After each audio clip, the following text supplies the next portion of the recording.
नमस्ते दुनियादारी में आपका स्वागत है।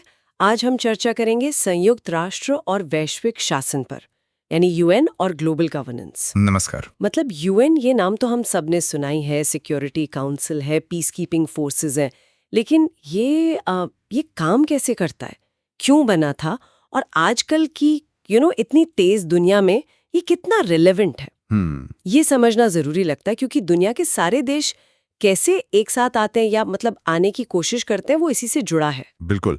और ये जानना भी बड़ा दिलचस्प है कि यूएन असल में देखा जाए तो इतिहास का सबसे बड़ा ग्लोबल गवर्नेंस का प्रयोग है। 1945 में जब ये बना तब तो खैर मकसद था कि भाई दूसरा विश्व युद्ध जैसी तबाही फिर ना हो। हाँ। लेकिन तब से अब तक इसका दायरा बहुत बहुत बढ़ जाए। शांति सुरक्षा तो है ही, पर अब मानवाधिकार, सस्टेनेबल डेवलपमेंट, ह्यूमैनिटेरियन एड, बहुत कुछ है। ये एक विशाल और कहना चाहिए कॉम्प्लेक्स सिस्टम है। चलिए तो फिर बिल्कुल शुरू से शुरू करते हैं। ये बना कैसे था, मतलब सेकेंड वर्ल्ड वॉर के बाद ही क्यों ज़रूरत महसूस हुई इसकी?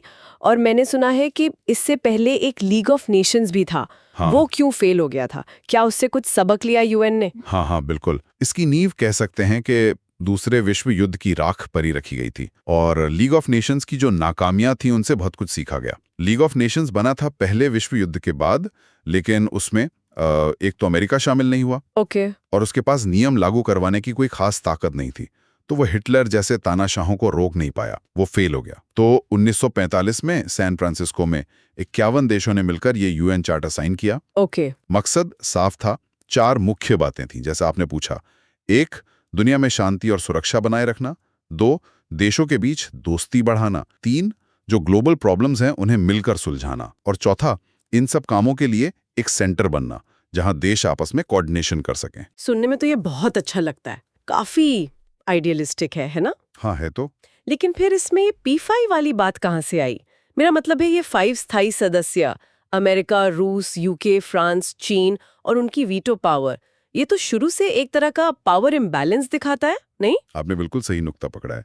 यहीं पर वो आइडियलिज्म और रियलिज्म का कह सकते हैं एक टकराव या संतुलन दिखता है। चार्टर में सिद्धांत तो बड़े ऊंचे रखे गए, जैसे आपने कहा, आइडियलिस्टिक, सभी देशों की बराबरी, सॉवरेन इक्वालिटी, किसी के अंदरूनी मामलों में दखल न देना, नॉन इंटरवेंशन, ये सब आइडियलिज्म था। लेकिन साथ ही उस वक्त की हकीकत को देखते हुए जो सबसे ताकतवर देश थे युद्ध जीतने वाले, उन्हें सिक्योरिटी काउंसिल में स्थायी सीट और वीटो पावर दे दी गई। ये रियलिज्म था। अच्छा। इसके बिना शायद ये बड़े देश यूएन में शामिल ही ना होते। तो ये एक तरह का समझौता था शुरू से ही। अच्छा, यानी शुरू से ही ये मान लिया गया कि सब बराबर है, पर कुछ देश ज्यादा बराबर है। खैर, इसके पीछे फिलोसॉफिकल फाउंडेशंस क्या थे? मतलब किन बड़े आइडियाज पर ये टिका है? कुछ बुनियादी सिद्धांत है। एक तो है वेस्टफेलियन सॉवरेनिटी, मतलब हर देश अपने इलाके में सबसे ऊपर है, लेकिन इस पे थोड़ी लगाम लगाना, खासकर जब दुनिया की शांति को खतरा हो। हाँ हाँ। दूसरा, कलेक्टिव सिक्योरिटी का विचार कि एक देश पर हमला सब पर हमला माना जाएगा और सब मिलकर उसका मुकाबला करेंगे। तीसरा, यूनिवर्सल ह्यूमन राइट्स का सिद्धांत, जो फिर 1948 की मानव अधिकार घोषणा में साफ दिखा। हाँ, UDHR। बिल्कुल।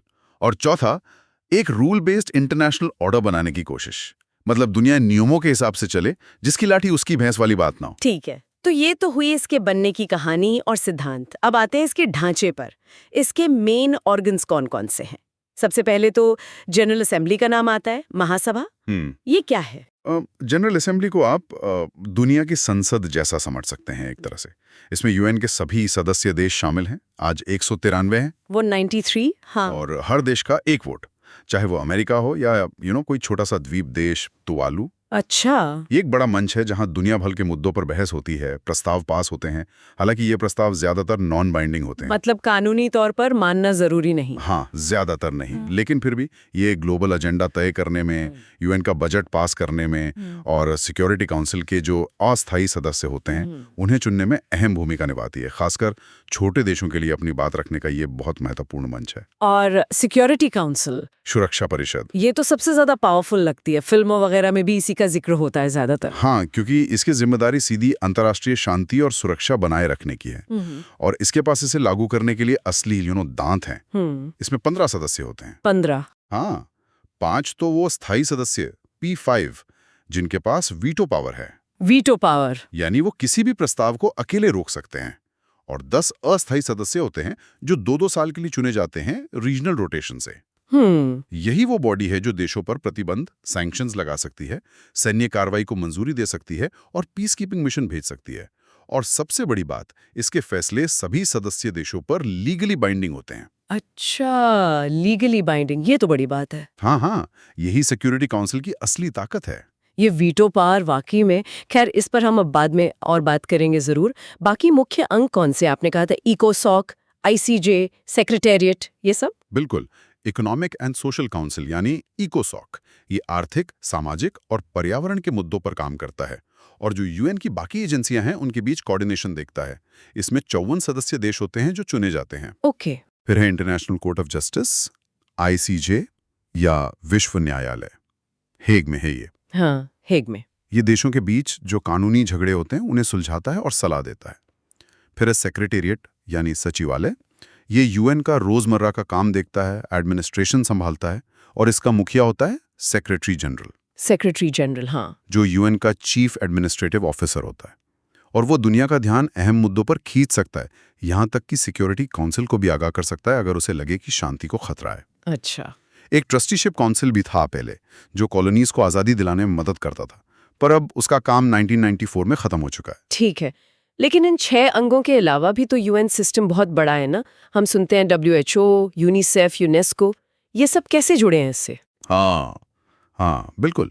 यूएन सिर्फ इन 6 अंगों तक सीमित नहीं है, ये एक पूरा यूएन परिवार है या यूएन सिस्टम कहते हैं।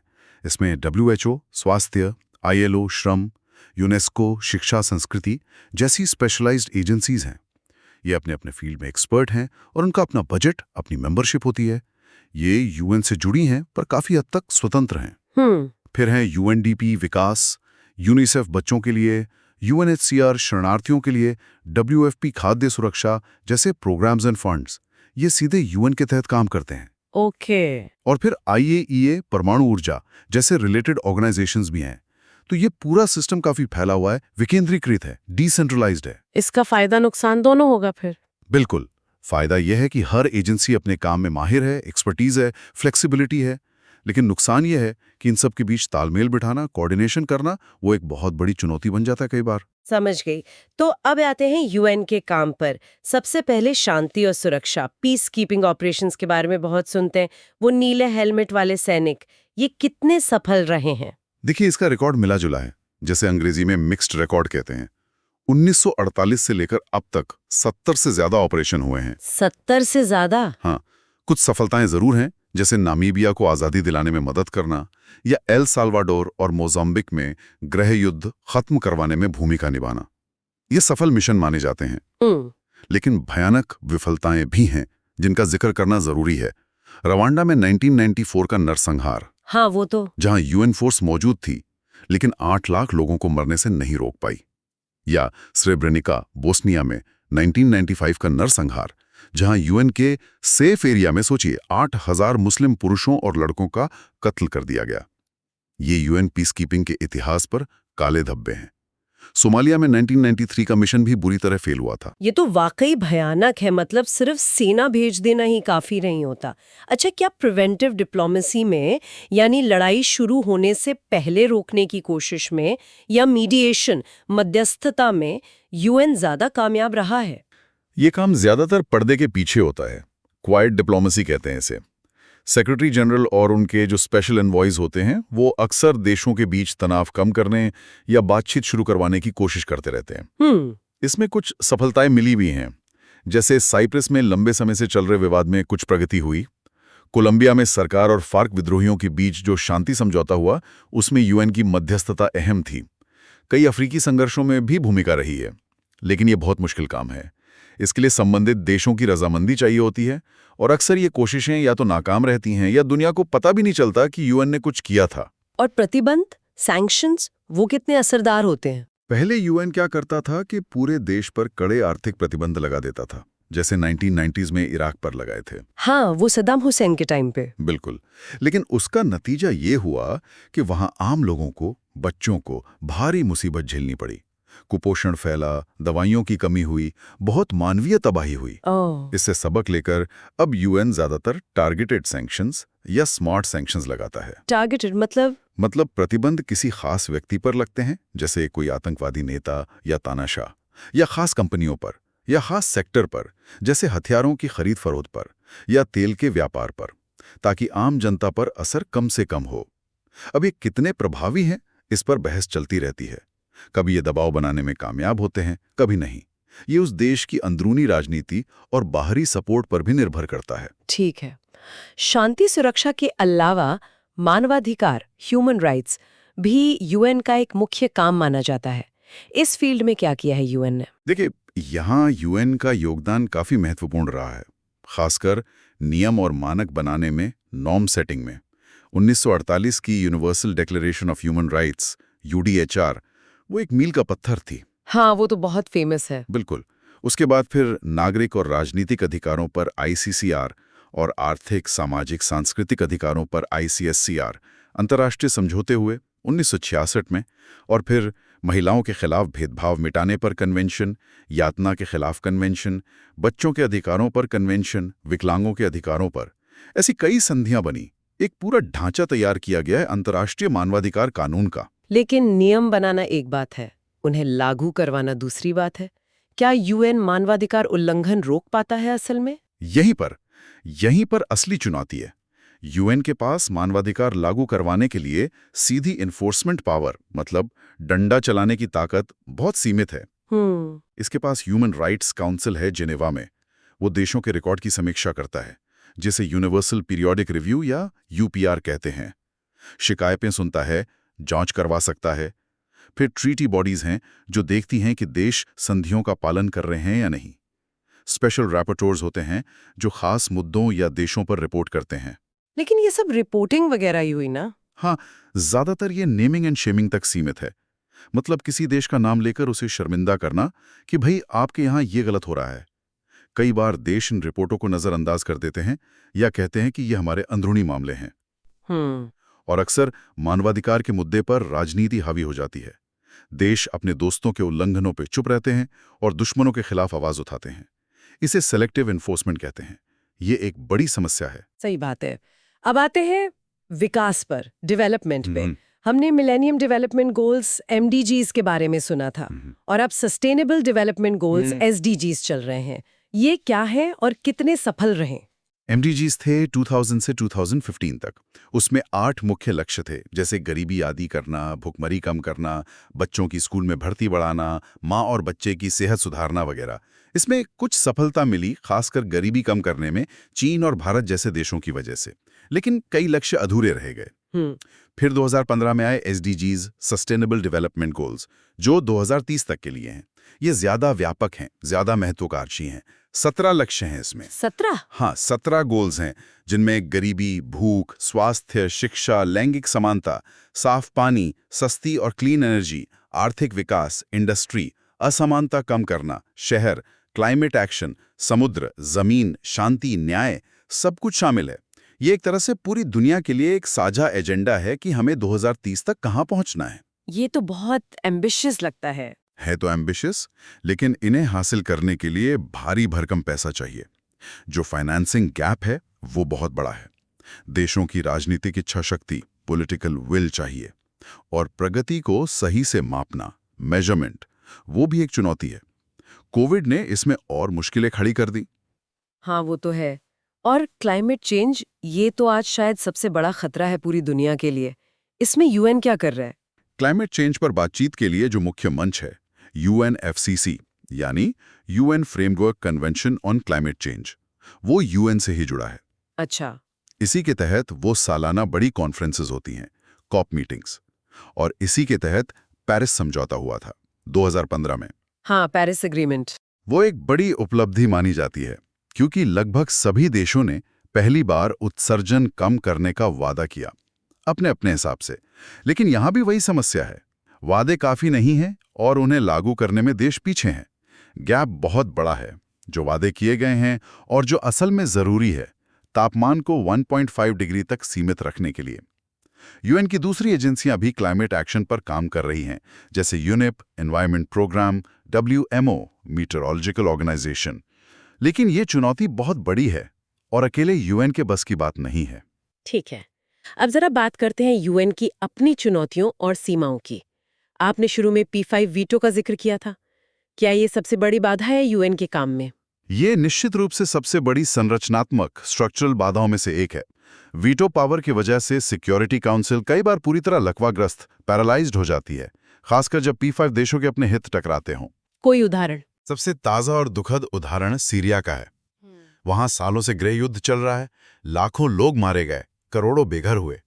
लेकिन रूस और चीन ने मिलकर 16 से ज्यादा बार वीटो का इस्तेमाल करके सिक्योरिटी काउंसिल को कोई ठोस कार्रवाई करने से रोका, क्योंकि उनके अपने हित जुड़े थे असद सरकार से। 16 बार? हाँ, तो ये वीटो पावर एक तरह से 1945 की दुनिया की तस्वीर दिखाता है, जब ये 5 देश सबसे शक्तिशाली थे। आज दुनिया बदल गई है, लेकिन सिक्योरिटी काउंसिल की संरचना नहीं बदली। हाँ। भारत, ब्राजील, जर्मनी, जापान जैसे देश या अफ्रीका और लैटिन अमेरिका के किसी भी देश का स्थायी प्रतिनिधित्व ना होना इसकी लेजिटिमेसी पर, इसकी वैधता पर गंभीर सवाल खड़े करता है। सुधार की बातें तो बहुत होती हैं इसकी। हाँ, बातें दशकों से हो रही हैं, अलग अलग मॉडल सुझाए गए हैं, लेकिन P5 अपनी पावर छोड़ना नहीं चाहते और बाकी देशों में भी इस पर पूरी सहमति नहीं बन पाती कि किसे शामिल किया जाए और किसे नहीं। तो ये मामला अटका हुआ है। एक और मुश्किल मुद्दा है सॉवरेनिटी वर्सेस इंटरवेंशन का।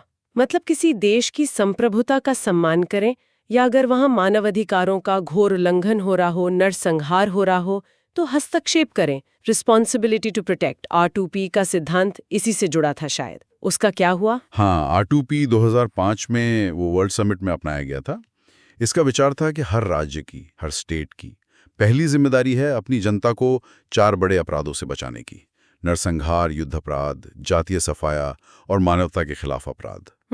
अगर कोई राज्य इसमें बुरी तरह फेल होता है या खुद ही ये अपराध करता है, तो अंतर्राष्ट्रीय समुदाय की जिम्मेदारी बनती है कि वो हस्तक्षेप करे, जरूरत पड़े तो बलपूर्वक भी, लेकिन सिक्योरिटी काउंसिल की मंजूरी से। सुनने में तो ये ठीक लगता है। सुनने में ठीक लगता है, लेकिन इसे लागू करने में भारी दिक्कतें आईं।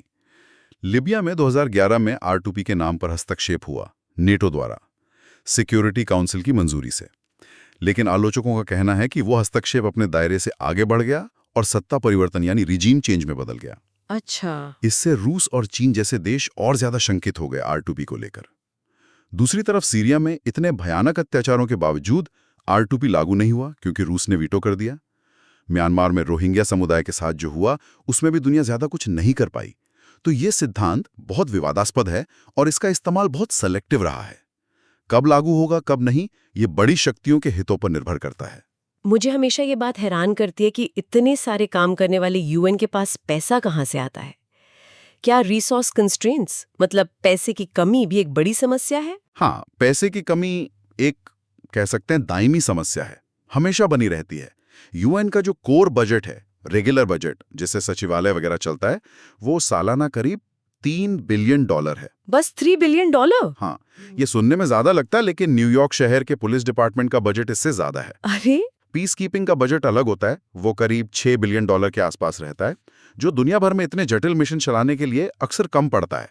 और जो मानवीय सहायता है, ह्यूमैनिटेरियन एड, उसके लिए तो यूएन ज्यादातर सदस्य देशों और दूसरे दानदाताओं के स्वैच्छिक योगदान, वॉलंटरी कंट्रीब्यूशन पर निर्भर है। मतलब दान पर? हाँ, एक तरह से दान ही कह लीजिए। और ये कभी पूरा नहीं पड़ता। अक्सर जो अपील की जाती है उसका 50-60% ही पैसा मिल पाता है। तो हमेशा फंड की कमी रहती है। ऊपर से बड़े देश कई बार अपना हिस्सा रोककर या उसमें देरी करके राजनीतिक दबाव भी बनाते हैं यूएन पर। अच्छा, ये भी होता है? हाँ, बिल्कुल। स्टाफ भी देखा जाए तो दुनिया भर में करीब 44,000 लोग हैं यूएन सेक्रेटेरिएट में, जो इतने बड़े मैंडेट, इतने सारे काम के हिसाब से ज्यादा नहीं है। और राजनीतिक रुकावटें, आजकल ये ग्रेट पावर कंपटीशन की बहुत बात होती है। बड़ी ताकतों जैसे अमेरिका, चीन, रूस, इनके बीच बढ़ती दुश्मनी का यूएन पर क्या असर पड़ रहा है? इसका बहुत बहुत बुरा असर पड़ रहा है। सिक्योरिटी काउंसिल अक्सर इन बड़ी ताकतों के बीच की जियोपॉलिटिकल प्रतिस्पर्धा का अखाड़ा बन जाती है। जब अमेरिका और चीन या अमेरिका और रूस में ठनी होती है, तो काउंसिल में किसी भी अहम मुद्दे पर सहमति बनाना लगभग नामुमकिन हो जाता है। यूक्रेन युद्ध इसका सबसे बड़ा उदाहरण है। हाँ, बिल्कुल। यूएन सहयोग के लिए बना था, टकराव के लिए नहीं। ये बढ़ती प्रतिद्वंद्विता यूएन की प्रभावशीलता को बहुत कमजोर कर रही है। इसी से जुड़ा एक और टर्म सुनते हैं, सेलेक्टिव मल्टीलैटरलिज्म। इसका क्या मतलब है? इसका मतलब है कि देश बहुपक्षवाद, मल्टीलैटरलिज्म यानी यूएन जैसी संस्थाओं के जरिए मिलकर काम करने का रास्ता तभी चुनते हैं जब उनके अपने हित सधरे हों। अच्छा। जब उन्हें लगता है कि यूएन उनके रास्ते में आ रहा है या उनके मन मुताबिक काम नहीं कर रहा, तो वो उसे दरकिनार करके अकेले यूनिलैटरली कार्रवाई कर देते हैं, या फिर कुछ चुने हुए देशों के साथ मिलकर, जिसे कोलिशन ऑफ द विलिंग कहते हैं। जैसे इराक युद्ध। बिल्कुल सही। 2003 में अमेरिका का इराक पर हमला सिक्योरिटी काउंसिल की स्पष्ट मंजूरी के बिना हुआ। रूस का 2014 में क्रीमिया पर कब्जा, वो भी यूएन चार्टर का उल्लंघन था। सीरिया में भी कई देशों ने यूएन के बाहर जाकर सैन्य कार्रवाई की है। ये चुनिंदा बहुपक्षवाद यूएन की अथॉरिटी को, उसकी प्रासंगिकता को लगातार कमजोर करता है। और यूएन की अपनी अंदरूनी समस्याएं, जैसे ब्यूरोक्रेसी, लाल फीताशाही या अकाउंटेबिलिटी, जवाबदेही की कमी, ऐसी बातें भी सुनने में आती हैं। हाँ, आलोचक अक्सर यूएन की नौकरशाही की तरफ इशारा करते हैं। कहते हैं कि अलग-अलग संस्थाओं के बीच ओवरलैप बहुत है, काम दोहराया जाता है, निर्णय लेने की प्रक्रिया बहुत धीमी है, रिजल्ट्स बेस्ड मैनेजमेंट की कमी है, प्रशासनिक अक्षमताएं हैं और जवाबदेही की भी समस्याएं रही हैं। खासकर यूएन पीस कीपर से जुड़ी यौन शोषण और दुर्व्यवहार, sexual exploitation and abuse (SEA) के जो स्कैंडल सामने आए हैं, उन्होंने यूएन की विश्वसनीयता को बहुत नुकसान पहुंचाया है। हाँ, ये तो बहुत गंभीर आरोप है। बिल्कुल। हालांकि यूएन ने इन समस्याओं से निपटने के लिए कदम उठाए हैं, सुधारों की कोशिश की है, लेकिन नौकरशाही में सुधारों का विरोध भी होता है और ये एक धीमी प्रक्रिया है। तो इन सब बातों को देखते हुए यूएन कितना प्रभावी है आखिर? क्या ये सफल रहा है या विफल, ये तय करना मुश्किल लगता है। हाँ, इसकी प्रभावशीलता, इफेक्टिवनेस को मापना बहुत मुश्किल है। जैसा मैंने पहले कहा, एक तो इसके लक्ष्य ही कई बार आपस में टकराते हैं, जैसे संप्रभुता का सम्मान करना और मानवाधिकारों की रक्षा करना। हाँ। दूसरी बात, हम ये कैसे जाने कि अगर यूएन नहीं होता तो क्या होता? हो सकता है दुनिया में और ज्यादा युद्ध होते और ज्यादा अराजकता होती। इसे काउंटर फैक्चुअल प्रॉब्लम कहते हैं। तीसरी बात, अगर कोई सफलता मिलती भी है तो उसका श्रेय किसे दें? यूएन को दें या सदस्य देशों को दें या किसी एनजीओ को दें? ये एट्रीब्यूशन डिफिकल्टी है। फिर भी मोटे तौर पर कुछ बातें कही जा सकती हैं। हाँ, बताइए। कहाँ पर यूएन को सापेक्षित रूप से रिलेटिवली सफल माना जा सकता है? देखिए, कुछ क्षेत्रों में यूएन का योगदान साफ तौर पर दिखता है। पहला, नॉर्म सेटिंग और स्टैंडर्ड सेटिंग में। जैसा हमने मानवाधिकारों की बात की, अंतर्राष्ट्रीय कानून बनाने में, पर्यावरण सुरक्षा के नियम बनाने में, परमाणु अप्रसार IAEA के जरिए के मानक तय करने में, इन सब में यूएन की भूमिका अहम रही है। दूसरा, टेक्निकल कॉपरेशन और जरूरी सेवाएं देने में। WHO ने चेचक का उन्मूलन किया, ये एक बड़ी सफलता थी। UNHCR दुनिया भर में लाखों शरणार्थियों की सुरक्षा और मदद करता है। WFP हर साल करोड़ों लोगों तक खाना पहुंचाता है। UNICEF बच्चों के स्वास्थ्य और शिक्षा के लिए काम करता है। ये जमीनी काम बहुत महत्वपूर्ण है। सही बात है। तीसरा, ये देशों के बीच बातचीत के लिए, खासकर दुश्मनों के बीच बातचीत के लिए, एक न्यूट्रल स्पेस या मंच प्रदान करता है, जहां डिप्लोमैट्स मिल सकते हैं, अनौपचारिक बात कर सकते हैं, सूचना साझा कर सकते हैं। हाँ, ये भी जरूरी है। और चौथा, ये छोटे और विकासशील देशों को अपनी आवाज उठाने और वैश्विक मामलों में थोड़ी भूमिका निभाने का मौका देता है। जनरल असेंबली में उनका भी एक वोट है। और कहाँ यूएन उम्मीदों पर खरा नहीं उतरा है, कहाँ इसकी सफलता सीमित रही है? सबसे बड़ी कमी शायद कॉन्फ्लिक्ट प्रिवेंशन एंड रेजोल्यूशन में रही है। दुनिया के कई बड़े और खूनी संघर्षों को, जैसे Syria, Yemen, Ukraine, Myanmar, Ethiopia, इनको रोकने या सुलझाने में यूएन ज्यादातर नाकाम रहा है। दूसरा, अपने फैसलों को लागू करवाने में, एनफोर्सिंग कंप्लायंस में, इसकी क्षमता बहुत सीमित है, क्योंकि ये सदस्य देशों की इच्छा पर निर्भर करता है, खासकर P5 की सहमति पर। अगर वो नहीं चाहते तो यूएन कुछ नहीं कर सकता। सही। और तीसरा, दुनिया में अमीर और गरीब देशों के बीच की जो खाई है, नॉर्थ साउथ डिवाइड, उसे पाटने में भी इसकी सफलता बहुत सीमित ही रही है। विकास के एजेंडे पर प्रगति धीमी रही है। आज की दुनिया में यूएन के सामने नई चुनौतियां क्या आ रही हैं? आपने ग्रेट पावर कंपटीशन का जिक्र किया। मल्टीपोलैरिटी यानी दुनिया में कई शक्ति केंद्रों का उभरना, इसे कैसे प्रभावित कर रहा है? मल्टीपोलर है या कम से कम होती जा रही है। चीन एक बड़ी आर्थिक और राजनीतिक शक्ति बन गया है, अपनी संस्थाएं बना रहा है, जैसे BRI, AIIB। रूस ज्यादा आक्रामक है, वो मौजूदा व्यवस्था को चुनौती दे रहा है। भारत, ब्राजील, दक्षिण अफ्रीका जैसी क्षेत्रीय ताकतें उभर रही हैं। ये यूएन के लिए एक चुनौती भी है क्योंकि सहमति बनाना और मुश्किल हो गया है, लेकिन शायद एक अवसर भी है कि सत्ता का बेहतर संतुलन बने अगर ये देश मिलकर काम करें। और ये जो राष्ट्रवाद, नेशनलिज्म और लोक लुभावनवाद, पॉपुलिज्म कई देशों में बढ़ रहा है, उसका क्या असर है? उसका सीधा असर बहुपक्षवाद पर पड़ रहा है। जब नेता अपने देश को पहले रखने की बात करते हैं, अमेरिका फर्स्ट या ब्रेक्जिट जैसी नीतियां अपनाते हैं और अंतर्राष्ट्रीय संधियों और संस्थाओं पर सवाल उठाते हैं, तो यूएन जैसे वैश्विक सहयोग के मंच स्वाभाविक रूप से कमजोर होते हैं। अंतर्राष्ट्रीय सहयोग के प्रति एक तरह का संदेह बढ़ रहा है कुछ देशों में। आजकल नॉन ट्रेडिशनल सिक्योरिटी थ्रेट्स की बात भी बहुत होती है। ये क्या है और यूएन इनके लिए कितना तैयार है? ये वो खतरे हैं जो पारंपरिक सैन्य खतरों से अलग हैं, लेकिन उतने ही या शायद उससे भी ज्यादा खतरनाक है। जैसे साइबर हमले, जिनसे पूरा इंफ्रास्ट्रक्चर ठप हो सकता है। हाँ। जलवायु परिवर्तन के विनाशकारी प्रभाव, बाढ़, सूखा, तूफान, महामारी जैसे कोविड-19 ने दिखाया कि वैश्विक स्वास्थ्य सुरक्षा कितनी जरूरी है और हमारा कोऑर्डिनेशन कितना कमजोर था। बिल्कुल। बड़े पैमाने पर विस्थापन, मास माइग्रेशन, चाहे वो संघर्ष की वजह से हो या क्लाइमेट चेंज की वजह से, और अंतर्राष्ट्रीय आतंकवाद, जिसके नेटवर्क अब देशों की सीमाओं को नहीं मानते। इन नए खतरों से निपटने के लिए अक्सर मौजूदा वैश्विक नियम और संस्थाएं जो राज्यों पर केंद्रित हैं, वो अपर्याप्त लगती हैं। और टेक्नोलॉजी, एआई, बायोटेक, साइबर, ये सब कैसे चुनौती बन रहे हैं वैश्विक शासन के लिए? टेक्नोलॉजी बहुत तेजी से बदल रही है और वैश्विक नियम बनाने की प्रक्रिया बहुत धीमी है। आर्टिफिशियल इंटेलिजेंस, एआई का विकास, खासकर हथियारों में इसका इस्तेमाल, लीथल ऑटोनोमस वेपन्स, इसके नैतिक और कानूनी सवाल खड़े करता है।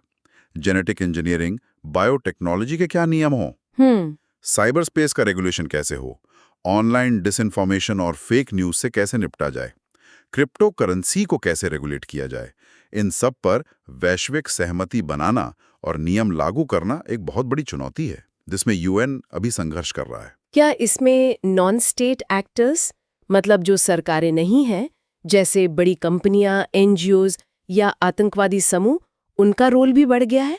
बिल्कुल। आज की दुनिया में सिर्फ सरकारें ही करता नहीं है, बहुराष्ट्रीय निगमों, मल्टीनेशनल कॉरपोरेशंस का इकोनॉमी और राजनीति पर बहुत असर है। नागरिक समाज संगठन, सिविल सोसाइटी ऑर्गेनाइजेशंस, एनजीओज मानवाधिकार और पर्यावरण जैसे मुद्दों पर बहुत सक्रिय हैं। हाँ। आतंकवादी नेटवर्क वैश्विक सुरक्षा के लिए खतरा हैं। सोशल मीडिया प्लेटफॉर्म्स सूचना के प्रवाह को नियंत्रित करते हैं। इन सभी गैर राज्यकर्ताओं, नॉन स्टेट एक्टर्स को वैश्विक शासन, ग्लोबल गवर्नेंस में कैसे शामिल किया जाए, ये एक बड़ा सवाल है। पारंपरिक राज्य केंद्रित मॉडल अब शायद काफी नहीं है। तो इन सब चुनौतियों को देखते हुए क्या यूएन में सुधार की कोई गुंजाइश है? सिक्योरिटी काउंसिल रिफॉर्म की बात तो बहुत होती है, लेकिन क्या वो मुमकिन है? सिक्योरिटी काउंसिल सुधार की जरूरत लगभग सब मानते हैं, लेकिन कैसे हो, इस पर सहमति बनाना लगभग नामुमकिन लगता है। G4 देश भारत, जर्मनी, जापान, ब्राजील स्थायी सदस्यता चाहते हैं, वीटो के साथ या बिना वीटो के। हाँ, G4। अफ्रीकी देश अपने लिए कम से कम 2 स्थायी सीटें मांगते हैं, वीटो पावर के साथ। कुछ देश वीटो पावर को ही खत्म करने या उसे सीमित करने की बात करते हैं, जैसे कि नरसंहार जैसे मामलों में वीटो का इस्तेमाल न हो सके। लेकिन जैसा पहले कहा, राजनीतिक बाधाएं बहुत हैं। P5 अपनी विशेष स्थिति छोड़ना नहीं चाहते और बाकी देशों में भी आपस में प्रतिद्वंद्विता है कि किसे सीट मिले। तो दशकों से बहस चल रही है, लेकिन नतीजा कुछ खास निकला नहीं है। शायद निकट भविष्य में कोई बड़ा बदलाव मुश्किल लगता है। क्या कोई और तरह के सुधार या नए मॉडल भी सोचे जा रहे हैं? Institutional reforms? हाँ, सिक्योरिटी काउंसिल के अलावा भी सुधारों की बात होती है, जैसे यूएन के अंदर जो तमाम एजेंसियां और प्रोग्राम हैं, उनके बीच बेहतर समन्वय कैसे हो। इसके लिए डिलीवरिंग एज वन जैसी पहले शुरू की गई हैं, ताकि देश के स्तर पर यूएन की टीमें मिलकर काम करें। अच्छा। फंडिंग के नए तरीके खोजने की बात होती है। क्या कोई वैश्विक कर लगाया जा सकता है या आईएमएफ के स्पेशल ड्राइंग राइट्स, एसडीआर्स का इस्तेमाल हो सकता है। मैनेजमेंट और कार्मिक सुधारों पर भी जोर दिया जाता है, ताकि यूएन ज्यादा कुशल और जवाबदेह बन सके। और गवर्नेंस के नए मॉडल को निर्णय लेने की प्रक्रिया में शामिल किया जाए, या वेरिएबल ज्योमेट्री का मॉडल, मतलब जरूरी नहीं कि हर पहल में सभी देश शामिल हों। जो देश इच्छुक हैं वो मिलकर आगे बढ़ें। क्षेत्रीय संगठनों जैसे African union, ASEAN, European union, इनकी भूमिका बढ़ाने की बात होती है। और डिजिटल गवर्नेंस में नए प्रयोग, क्या ब्लॉकचेन या एआई का इस्तेमाल पारदर्शिता और कुशलता बढ़ाने में हो सकता है? ये सब अभी शुरुआती दौर में है। तो भविष्य कैसा दिखता है? क्या यूएन अप्रासंगिक हो जाएगा या ये बना रहेगा चाहे जैसे भी? क्या संभावनाएं, क्या सिनेरियोज हो सकते हैं? भविष्य अनिश्चित है। कुछ सिनेरियो सोचे जा सकते हैं। एक सिनेरियो है रिन्यूड मल्टीलैटरलिज्म का, यानी किसी बड़े वैश्विक संकट जैसे कोई और बड़ी महामारी या क्लाइमेट आपदा के बाद दुनिया को लगे कि नहीं, हमें मिलकर ही काम करना होगा और यूएन मजबूत हो जाए। इसकी संभावना अभी कम मध्यम लगती है। दूसरा सिनेरियो है मैनेज डिक्लाइन का, यानी यूएन बना रहे, तकनीकी और मानवीय काम करता रहे, लेकिन जो बड़े राजनीतिक और सुरक्षा के मुद्दे हैं उन पर यह हाशिए पर चला जाए और देश अपने हिसाब से काम करे। इसकी संभावना मध्यम उच्च लगती है। अच्छा। तीसरा सिनेरियो है फ्रैगमेंटेशन का, यानी बड़ी ताकतों की दुश्मनी इतनी बढ़ जाए कि यूएन एक तरह से बट जाए या पूरी तरह अप्रभावी हो जाए। इसकी संभावना भी मध्यम है। और चौथा है फंडामेंटल ट्रांसफॉर्मेशन का, यानी एक पूरी तरह से बदलावा यूएन या कोई नई वैश्विक संस्था बने। इसकी संभावना अभी बहुत कम लगती है। ये सब किस पर निर्भर करेगा? ये कई चीजों पर निर्भर करेगा। अमेरिका चीन के रिश्ते कैसे रहते हैं, जलवायु परिवर्तन का असर कितना गंभीर होता है, टेक्नोलॉजी को कैसे रेगुलेट किया जाता है, वैश्विक अर्थव्यवस्था की हालत कैसी रहती है और देशों के अंदरूनी राजनीतिक रुझान क्या होते हैं, राष्ट्रवाद बढ़ता है या अंतर्राष्ट्रीय सहयोग की भावना। तो आगे का रास्ता क्या हो सकता है? अगर बड़े सुधार मुश्किल हैं तो शायद रास्ता इंक्रीमेंटल प्रैग्मेटिज्म का हो, यानी बड़े क्रांतिकारी बदलावों के बजाय मौजूदा तंत्रों को धीरे धीरे बेहतर बनाने की कोशिश करना, या प्रिंसिपल्ड मल्टीलैटरलिज्म, यानी यूएन के जो मूल सिद्धांत हैं जैसे मानवाधिकार, अंतर्राष्ट्रीय कानून, उनका बचाव करना भले ही वो हमेशा लागू ना हो पाए, या अडैप्टिव प्लुरलिज्म, यानी ये स्वीकार करना कि वैश्विक शासन के अलग अलग तरीके साथ साथ चल सकते हैं। यूएन के साथ क्षेत्रीय संगठन भी हों, दूसरे फोरम भी हों। तो निचोड़ क्या है फिर? यूएन के बारे में अंत में क्या कहा जा सकता है? सबसे सटीक बात शायद यही है जो अक्सर कही जाती है कि यूएन एक विरोधाभास है। ये इंडिस्पेंसेबल भी है और इम्परफेक्ट भी, अनिवार्य भी और त्रुटिपूर्ण भी। बिल्कुल, यानी ये जरूरी भी है, इसके बिना काम नहीं चल सकता, और इसमें खामियां भी बहुत हैं, ये परफेक्ट नहीं है। इसके जैसा कोई दूसरा वैश्विक मंच नहीं है जहां दुनिया के लगभग सभी देश एक छत के नीचे आ सकें, बात कर सकें। लेकिन इसकी सीमाएं भी साफ हैं, खासकर जब बड़ी ताकतों के हित टकराते हैं या राजनीतिक इच्छा शक्ति की कमी होती है। जैसा हमने देखा, इसकी सफलताएं ज्यादातर नियम बनाने, मानक तय करने और तकनीकी सहयोग में है, न कि दुनिया के बड़े झगड़े सुलझाने या अपने फैसले लागू करवाने में। तो क्या इसे बनाए रखने या मजबूत करने की कोशिश करनी चाहिए, इसकी इतनी सारी कमियों के बावजूद? मेरे ख्याल से हाँ, क्योंकि विकल्प क्या है? अगर यूएन नहीं होगा तो क्या होगा? शायद दुनिया और ज्यादा खतरनाक और ज्यादा अराजक हो जाएगी, जैसा लीग ऑफ नेशंस के फेल होने के बाद हुआ था। दूसरा विश्व युद्ध हुआ। हाँ, ये बात तो है। कुछ काम ऐसे हैं जो शायद केवल यूएन ही कर सकता है या करने की कोशिश कर सकता है। ये छोटे और कमजोर देशों को एक आवाज देता है। ये बातचीत का एक मंच है, चाहे वो कितना ही शोरगुल भरा क्यों न हो। ये सहयोग का एक ढांचा है, चाहे वो कितना ही अपूर्ण क्यों न हो। जरूरत इसे सुधारने की है, इसे बेहतर बनाने की है, इसे खत्म करने की नहीं। बिल्कुल। एक तरह से यूएन दुनिया का आईना है, जिसमें हमारी अच्छाइयाँ, हमारी बुराइयाँ, हमारे सहयोग की क्षमता और हमारे गहरे मतभेद सब कुछ झलकता है। हाँ, बिल्कुल सही कहा आपने। यूएन उतना ही अच्छा या बुरा हो सकता है जितने इसके सदस्य देशों से होने देते हैं। अंततः ये राजनीतिक इच्छा शक्ति पर निर्भर करता है। आज की चर्चा के बाद एक सवाल मेरे मन में आ रहा है, और शायद हमारे श्रोताओं के मन में भी आए। क्या हम एक ऐसी दुनिया की कल्पना कर सकते हैं जहां देश अपनी संप्रभुता, अपनी सॉवरेनिटी का एक छोटा सा हिस्सा ही सही किसी एक मजबूत वैश्विक संस्था को सौंपने के लिए तैयार हों, ताकि जलवायु परिवर्तन या महामारी जैसी जो हमारी साझी चुनौतियां हैं उनका प्रभावी ढंग से सामना किया जा सके? या फिर ये जो राष्ट्र राज्य, नेशन स्टेट का विचार है, ये हमेशा वैश्विक सहयोग पर हावी रहेगा? ये सोचने वाली बात है। बहुत महत्वपूर्ण सवाल है ये। विषयों पर ऐसी और गहरी चर्चाओं के लिए हमारे चैनल को सब्सक्राइब करें। धन्यवाद। जय हिंद। धन्यवाद। जय हिंद।